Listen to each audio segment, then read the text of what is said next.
बिस्मिल्लाहिर्रहमानिर्रहीम। अस्सलाम वालेकुम डियर स्टूडेंट्स और you all, I hope you will be fine. Dear students, आज हमारे पास है फैज़ अहमद फैज़ की मशहूर नज़म आज बाज़ार में पाबजोला चलो का फ़नी व फ़िक्री जायज़ा। पाबजोला चलो यानी कि आज बाज़ार में हथकड़ियाँ लगा के चलो। फैज़ का तारुफ़। फैज़ अहमद फैज़ 13 फरवरी 1911 को सियालकोट में पैदा हुए। फैज़ उर्दू के एक अजीम शायर, सहाफ़ी और दानिश्वर थे। वो अपनी इनकलाबी शायरी की वजह से मशहूर हुए। गालिब और इकबाल के बाद उर्दू के सबसे बड़े शायर माने जाते हैं। उन्हें लेनन अमन अवार्ड के अलावा कई और बैनुल-अक़वामी अवार्ड्स भी मिल चुके हैं। 20 नवंबर 1948 को फैज़ ने वफ़ात पाई। फ़िक्री जायज़ा। मरकज़ी ख़याल सबसे पहले नज़म का। ये नज़म जबर व आमरियत के ख़िलाफ़ वक़ार आमेज़ एहतजाज की अलामत है। फैज़ मज़लूम इंसान को तलक़ीन करते हैं कि वो अपनी ज़ंजीरों समेत अवाम के सामने आए ताकि ज़ुल्म बेनकाब हो और इज्तमाई शऊर बेदार हो। नज़म का पस मंज़र। 1959 में फैज़ लाहौर सेंट्रल जेल में थे। वो उन दिनों अलील हुए और उन्हें अस्पताल ले जाया गया। डॉक्टर ने उन्हें कुछ दिन मुतवातिल चेकअप के लिए बुलाया।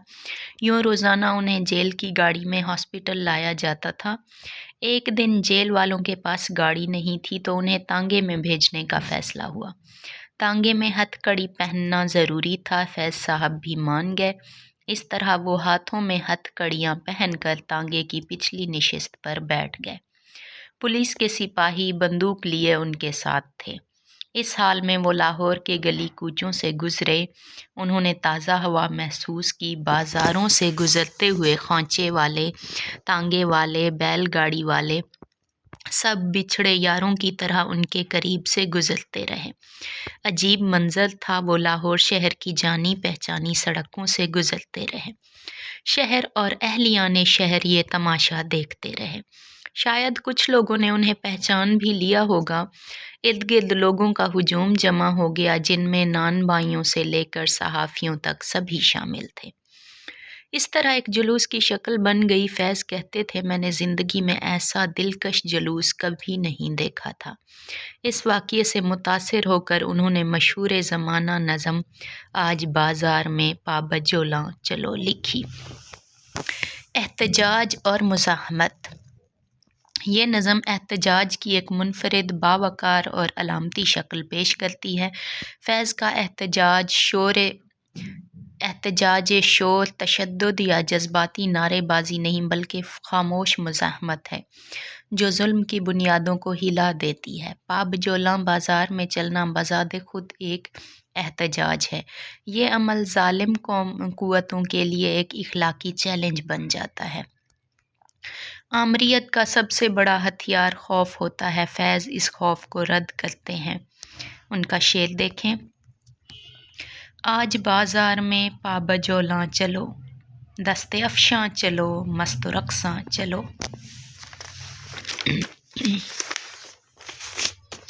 इज्तमाई शऊर। लफ्ज़ चलो सिर्फ फ़र्द नहीं बल्कि पूरी कौम को पुकार है। ये मुज़ाहमत फ़र्द से इज्तमा की तरफ ले जाती है, ज़ाती दुख को कौमी जिद्दोजहद में बदल देती है। बाज़ार सिर्फ जगह नहीं बल्कि अवामी समाज की अलामत है। शायर फ़र्द को इज्तमा में बदल कर ज़ुल्म के ख़िलाफ़ इज्तमाई मुज़ाहमत करता है। इंसानियत का पैगाम। इस नज़म में मज़हब या कौम से बालातर होकर सिर्फ इंसान होने और इंसानी हुकूक़ के लिए जिद्दोजहद का तसव्वुर है। जैसा कि हिंदुस्तान के तलबा की जिद्दोजहद की मिसाल ली जा सकती है। ये नज़म महज सियासी एहतजाज नहीं बल्कि एक अमीक इंसानी मंशूर भी है।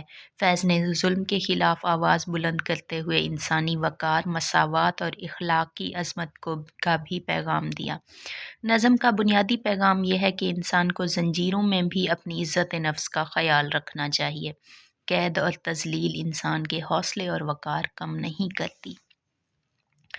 खाके बरसर चलो, खूं बदामा चलो, राह तकता है सब शहरे जाना चलो। نظریاتی وابستگی۔ فیض احمد فیض کا تعلق چونکہ ترقی پسند تحریک سے تھا، یہ نظم فیض کی کمیونسٹ نظریات اور ان کی انقلابی سوچ کی عکاسی کرتی ہے۔ اس نظم میں فیض ظلم کے خلاف ڈٹ جانے کا درس دیتے ہیں۔ یہ ایک انقلابی نظم ہے جو فکری طور پر ظلم کے خلاف، آزادی کے حق میں اور استحصال زدہ طبقے کی حمایت میں ہے۔ امید اور حوصلہ۔ اگرچہ نظم قید، زنجیروں اور تذلیل کی فضا رکھتی ہے، مگر اس کے باطن میں امید، یقین اور استقامت کا پیغام پوشیدہ ہے۔ فیض مایوسی کے اندھیرے میں حوصلے کا چراغ جلاتے ہیں۔ پا بجولاں چلنا اس بات کی علامت ہے کہ قید جسم کی تو ہو سکتی ہے مگر ضمیر کی نہیں۔ ظلم وقتی ہے اور انسان کا حوصلہ دائمی۔ یہ سوچ کاری کے اندر امید پیدا کرتی ہے۔